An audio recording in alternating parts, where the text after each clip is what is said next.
Hi friends, இன்றைக்கி நம்ம ஆதா வியஞ்சன் அதாவது ஹாஃப் கான்சனன்ட்ஸ் அதை பற்றி பார்க்க போகிறோம். ஆதா வியஞ்சன்னா என்னென்னா, ஒரு கான்சனண்ட்டோட ஹாஃப் கான்சனன்ட் நமக்கு தெரிஞ்சால் தான் நம்மளால் அந்த ஹாஃப் கான்சனண்ட்டையும் வவ்வலையும் வச்சு ஒரு பாரகடி நம்மளால் ஃபார்ம் பண்ண முடியும். லாஸ்ட் வீடியோவில் நம்ம காங்கிற லெட்டருக்கான பாரகடி எப்படி ஃபார்ம் பண்ணுறதுன்னு பார்த்தோம். இப்போ எல்லா கான்சனண்ட்டுக்கான ஹாஃப் கான்சனன்ட் நமக்கு தெரிஞ்சால் தான் நம்மளால் எல்லா பாரகடி ஃபார்ம் பண்ணுறதுக்கும் ஈஸியாக இருக்கும். அதுக்காக இந்த வீடியோவில் நம்ம ஹாஃப் கான்சனன்ட்ஸ் பற்றி பார்க்க போகிறோம். ஹாஃப் கான்சனன்ட் எப்படி எழுதணும்னா, ஒரு கான்சனண்ட்டை முழுசாக எழுதி அடியில் இப்படி ஒரு ஸ்லாண்டிங் லைன் போடுற மாதிரி வரலாம். அப்படி இல்லைன்னா சில கான்சனன்ட்ஸ்க்கு மட்டும் நம்ம அந்த கான்சனண்ட்டை பாதியாக எழுதுனா அந்த ஹாஃப் கான்சனன்ட் நமக்கு கிடைக்கும். இப்போ எக்ஸாம்பிள் காக்கு எடுத்துக்கிட்டிங்கன்னா, காக்கு கா போட்டு அடியில் ஒரு ஸ்லாண்டிங் லைன் போடலாம். அப்படி இல்லைன்னா இந்த காவை இப்படி பாதியாக போட்டால் இதுதான் இதோட ஹாஃப் கான்சனன்ட். இப்போ எக்ஸாம்பிள் சொல்கிறேன். கியா, கியாங்கிறதுக்கு காவை பாதியாக போட்டு இக் எழுதி யா போடுவாங்க. இது கியா, கியானா என்ன அப்படின்னு மீனிங். நெக்ஸ்ட்டு காங்கிற லெட்டர் பார்க்க போகிறோம்.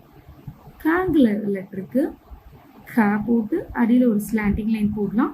அப்படி இல்லைன்னா இந்த டூ மாதிரி போட்டு இப்படி ஒரு ரவுண்ட் மட்டும் போட்டுட்டு இந்த ஸ்டாண்டிங் லைனை போடக்கூடாது. இதுதான் இதோட ஹாஃப் கான்சனன்ட். காக்கு எடுத்துக்கிட்டிங்கன்னா கா போட்டு அடியில் ஒரு ஸ்லாண்டிங் லைன் போடலாம். அப்படி இல்லைன்னா இந்த ஃபஸ்ட்டு பாதி மட்டும் போட்டிங்கன்னா இது வந்து காக்காக ஹாஃப் கான்சனன்ட் இக். கியாரஹ் 11 சொல்லுவோமா, அது வந்து இது மாதிரி தான் எழுதுவாங்க. ஃபஸ்ட்டு பாதி கா போடுவாங்க, அதாவது இக்கு. நெக்ஸ்ட்டு கா, கா எழுதுறதுக்கு கா போட்டு அடியில் ஒரு ஸ்லாண்டிங் லைன் போடலாம். அப்படி இல்லைன்னா இந்த 3 உல்டாவாக எழுதியிருக்காங்களா, பாதி மட்டும் இப்படி எழுதுனா இது வந்து நமக்கு காக்கான ஹாஃப் கான்சனன்ட். நெக்ஸ்ட்டு ங்காக்கான ஹாஃப் கான்சனன்ட் வந்து வெறும் ஸ்லாண்டிங் லைன் மட்டும் எழுதுகிற மாதிரி தான் வரும், பாதியாக எழுதுகிற மாதிரி எதுவும் வராது. இது வந்து மோஸ்ட்லி நம்ம நிறைய இடத்துல யூஸ் பண்ண மாட்டோம். நெக்ஸ்ட்டு சாக்கான ஹாஃப் கான்சனன்ட் பற்றி நம்ம பார்க்க போகிறோம். சாக்கான ஹாஃப் கான்சனன்ட்டு சா போட்டு அடியில் ஒரு ஸ்லாண்டிங் லைன் போடலாம். அப்படி இல்லைன்னா இப்படி பாதி இப்படி எழுதினாலும் இது சாக்கான ஹாஃப் கான்சனன்ட் இச். பச்சா, பச்சா இதில் இச் போட்டு எழுதியிருக்காங்க. பச்சானா சில்ட்ரன். நெக்ஸ்ட்டு சாக்கான ஹாஃப் கான்சனன்ட்டு ஸ்லாண்டிங் லைன் போடலாம். அப்படி இல்லைன்னா இந்த இடத்துல வர ஸ்டாண்டிங் லைனை மட்டும் இல்லாமல் எழுதணும்னா சாக்கான ஹாஃப் கான்சனன்ட் நமக்கு கிடைச்சிடும். ஜாக்கான ஹாஃப் கான்சனன்ட்டை ஜா போட்டு அடியில் ஒரு ஸ்லாண்டிங் லைன் போட்டு எழுதலாம். அப்படி இல்லைன்னா இஜ், இஜ்ஜை ஜாவை பாதி எழுதுனா அதுவும் ஜாக்கான ஹாஃப் கான்சனன்ட். எக்ஸாம்பிளுக்கு ஜியாதா அப்படின்னு சொல்லுவாங்க. அந்த வேர்டு வந்து அதில் இந்த ஜாவை பாதியில் இப்படி தான் யூஸ் பண்ணுவோம்.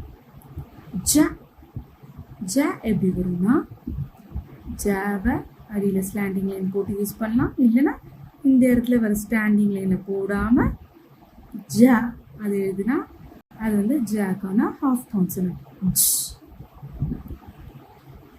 ங்காக்கான ஹாஃப் கான்சனன்ட்டு அடியில் ஒரு ஸ்லாண்டிங் லைன் போட்டு எழுதலாம்.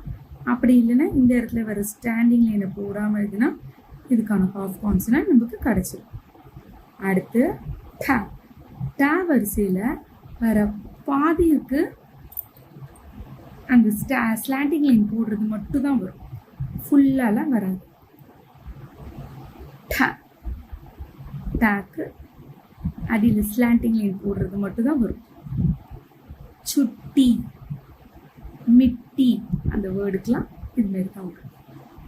அடுத்து இந்த டா போட்டு அடியில் ஸ்லாண்டிங் லைன் போட்டால் இதுதான் டேக்கான ஹாஃப் கான்சனன்ட். டேக்கான ஹாஃப் கான்சனண்ட்டு டே போட்டு அடியில் ஒரு ஸ்லாண்டிங் லைன் வரும். டா டாக்கான ஹாஃப் கான்சனண்ட்டு அதே மாதிரி தான் ஸ்லாண்டிங் லைன் மட்டும் போடுற மாதிரி வரும். நேக்கான ஹாஃப் கான்சனண்ட் எப்படி வரும்னா நே போட்டு அடியில் ஸ்லாண்டிங் லைன் போடலாம். அப்படி இல்லைன்னா இந்த யூ மாதிரி இருக்கிறத மட்டும் போட்டு பக்கத்தில் இருக்க ஸ்டாண்டிங் லைனில் போடக்கூடாது. அப்படி போட்டிங்கன்னா நேக்கான ஹாஃப் கான்சனண்ட் நமக்கு கிடைக்கும். நெக்ஸ்ட்டு டேக்கான ஹாஃப் கான்சனண்ட் பார்ப்போம். டேக்கான ஹாஃப் கான்சனண்ட்டு டே போட்டு அடியில் ஒரு ஸ்லாண்டிங் லைன் போட்டாலும் கிடைக்கும். அப்படி இல்லைன்னா இப்படி பாதி டே மட்டும் போட்டு இந்த ஸ்டாண்டிங் லைனை போடாமல் போட்டால் டேக்கான ஹாஃப் கான்சனண்ட் கிடைக்கும். எக்ஸாம்பிள் திட்லி. திட்லினா பட்டர்ஃப்ளை. தி பாதி இத்து போட்டு லீ திட்லி இப்படி போட்டால் பட்டர்ஃப்ளைன்னு மீன். நெக்ஸ்ட்டு தேக்கான ஹாஃப் கான்சனண்ட்டு ஸ்டாண்டிங் அடியில் உள்ள ஸ்லாண்டிங் லைன் மட்டும் போட்டால் கிடைக்கும். அப்படி இல்லைன்னா இந்த ஸ்டாண்டிங் லைனை போடாமல் இருந்தாலும் தேக்கான ஹாஃப் கான்சனண்ட் கிடைக்கும்.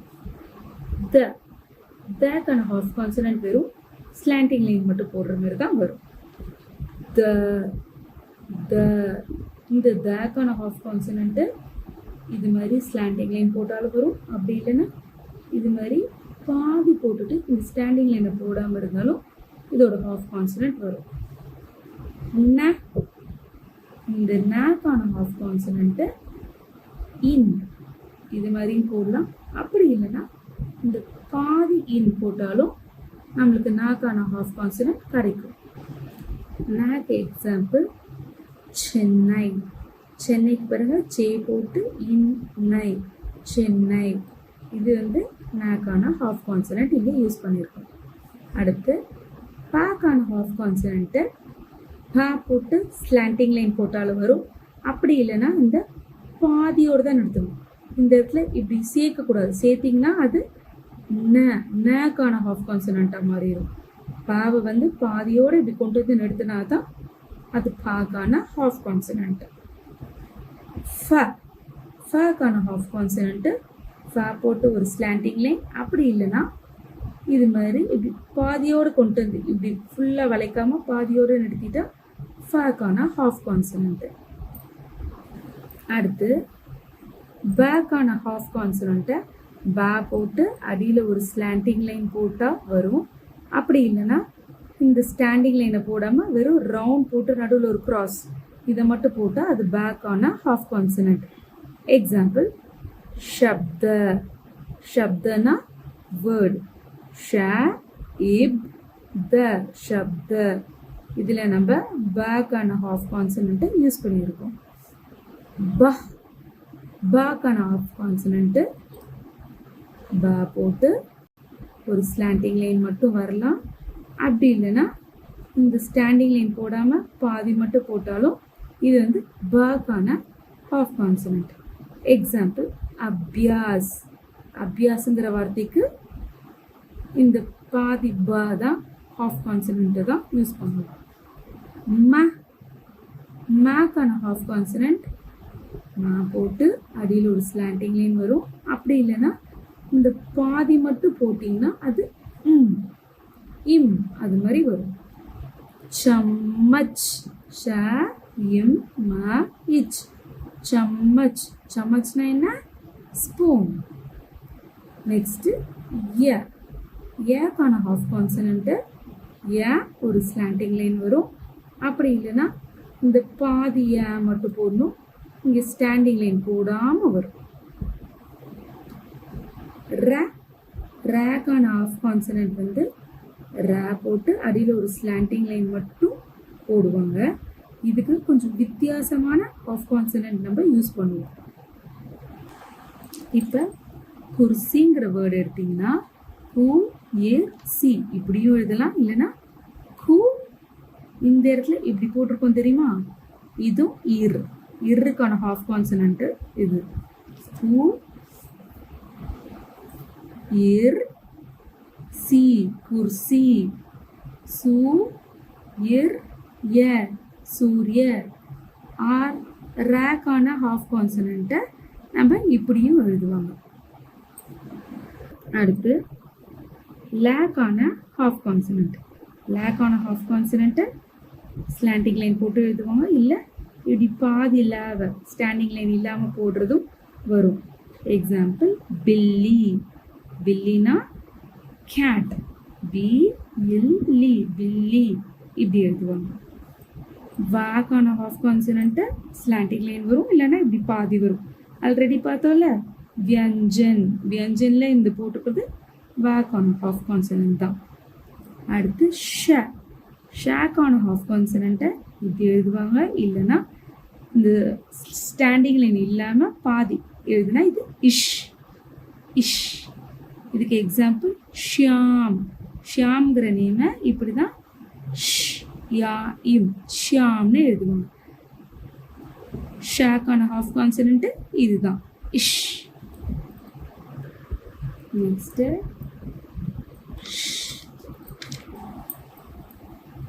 நெக்ஸ்ட்டு ஷேக்கு ஷா போட்டு அடியில் ஒரு ஸ்லாண்டிங் லைன் போடலாம். அப்படி இல்லைன்னா காக்க போட்டோம்ல அதுமாரி பாதி போட்டு ஒரு க்ராஸ் லைன் போட்டிங்கன்னா ஷேக்கான ஹாஃப் கான்சனன்ட் கிடச்சிடும்.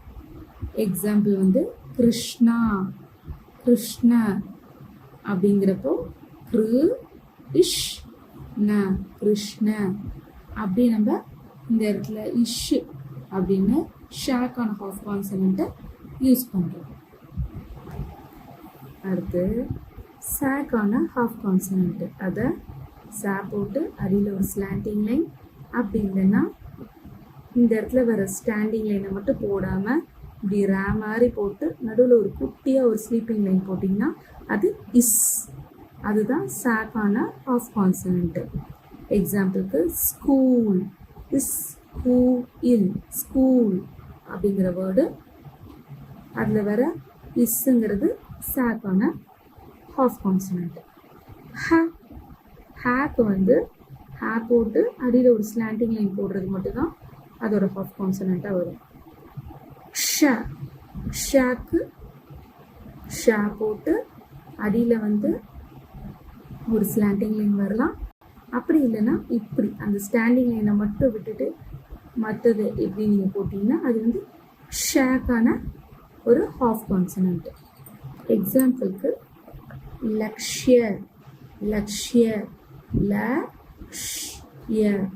லக்ஷ்ய. அடுத்து த்ராக்கான ஒரு ஹாஃப் கான்சனன்ட்டு த்ரா போட்டு ஒரு ஸ்லாண்டிங் லைன் போடுறது தான் வரும். கியாக்கான ஹாஃப் கான்சனன்ட்டு அது அடியில் ஒரு ஸ்லாண்டிங் லைன் போடுறதுனாலே வரலாம், இல்லைன்னா அந்த ஸ்டாண்டிங் லைன் இல்லாமல் இப்படி பாதி போடுறதுனாலையும் வரும்.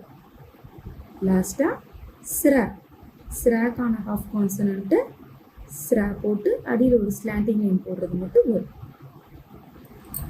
ஸோ இன்னைக்கு நம்ம எல்லா ஹாஃப் கான்சனன்ட்ஸையும் பார்த்துட்டோம். நெக்ஸ்ட்டு நம்ம ஒரு ஹாஃப் கான்சனன்ட்டை வச்சு அந்த கான்சனன்ட்கான பாரக்கடி எப்படி ஃபார்ம் பண்ணுங்கிறத அடுத்தடுத்த வீடியோவில் நம்ம பார்க்கலாம். பாய்.